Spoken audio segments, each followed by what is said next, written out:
नमस्कार। चलिए एक सवाल से शुरुआत करते हैं।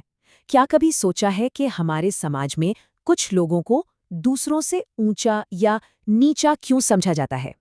आज हम इसी गहरे सवाल की पड़ताल करेंगे। हम समझने की कोशिश करेंगे जातिवाद को, एक ऐसी सच्चाई जो सदियों से हमारे समाज का हिस्सा रही है।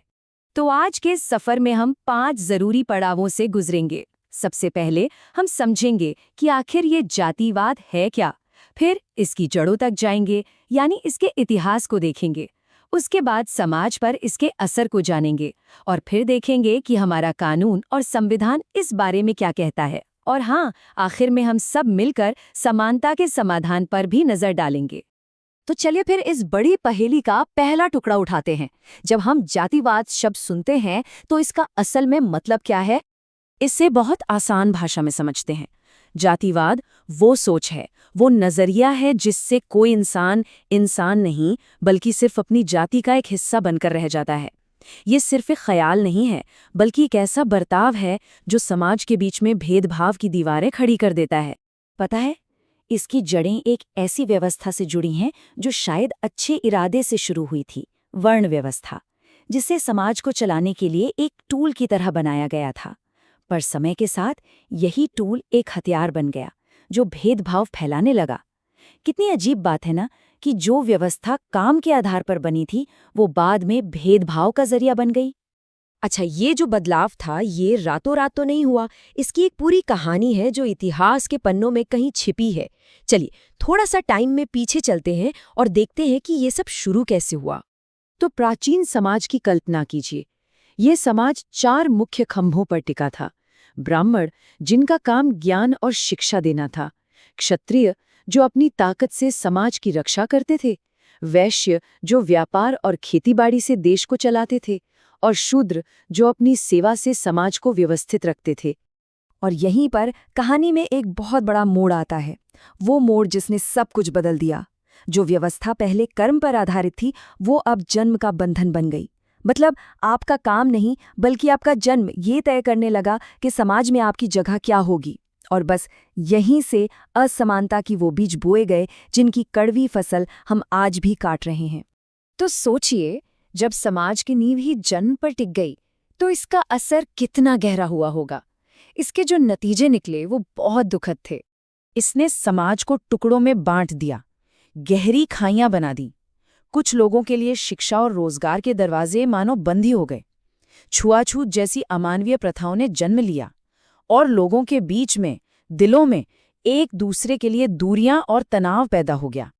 लेकिन इस अंधेरे के खिलाफ एक मजबूत आवाज भी उठी।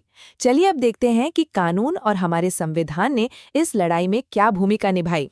इस अंधेरे में उम्मीद की एक बहुत बड़ी किरण है, और वो किरण है हमारा भारतीय संविधान।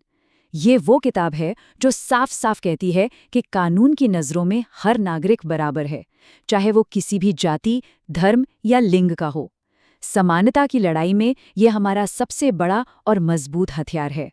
और संविधान की ये 3 धाराएं तो जैसे इस लड़ाई की रीढ़ की हड्डी हैं। आर्टिकल 14 जो कहता है कि कानून सबके लिए एक बराबर है। आर्टिकल 15 जो किसी भी तरह के भेदभाव पर रोक लगाता है। और आर्टिकल 17 जो छुआछूत जैसे कलंक को समाज से मिटाने का प्रण लेता है। लेकिन सिर्फ कानून बनाना काफी नहीं था, है ना?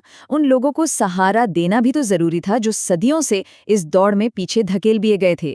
यहीं पर आरक्षण जैसी नीतियां सामने आईं। इन्हें एक सीढ़ी की तरह समझिए जो उन लोगों को ऊपर उठने का मौका देती हैं जिन्हें कभी बराबर के अवसर मिले ही नहीं।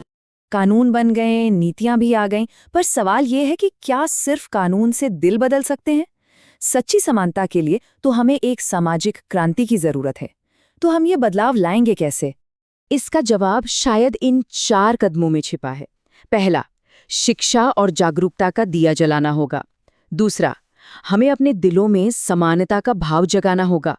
तीसरा, अपनी पहचान को जाति के छोटे से पिंजरे से आजाद करना होगा। और चौथा, ये पक्का करना होगा कि जो कानून बने हैं वो सिर्फ किताबों में न रहें बल्कि असलियत में लागू हो। और आखिर में सारी बातें एक बहुत ही सीधी और सच्ची बात पर आकर टिक जाती हैं। जब हम इंसान को इंसान समझेंगे तभी समाज में सच्ची समानता आएगी। असली बदलाव तो सोच में लाना होगा। देखिए, जातिवाद हमारे समाज की तरक्की के रास्ते में एक बहुत बड़ी रुकावट है। ये एक ऐसी दीवार है जो हमें एक दूसरे से और एक बेहतर भविष्य से अलग करती है। अब वक्त आ गया है कि हमारी पहचान हमारी जाति से नहीं, बल्कि हमारी काबिलियत और हमारी इंसानियत से हो। तो ये सवाल हम सब के लिए है। हम सब मिलकर जाति से ऊपर उठकर एक बराबर का समाज कैसे बना सकते हैं? इस बदलाव की शुरुआत हम में से हर एक को आज और अभी से करनी होगी।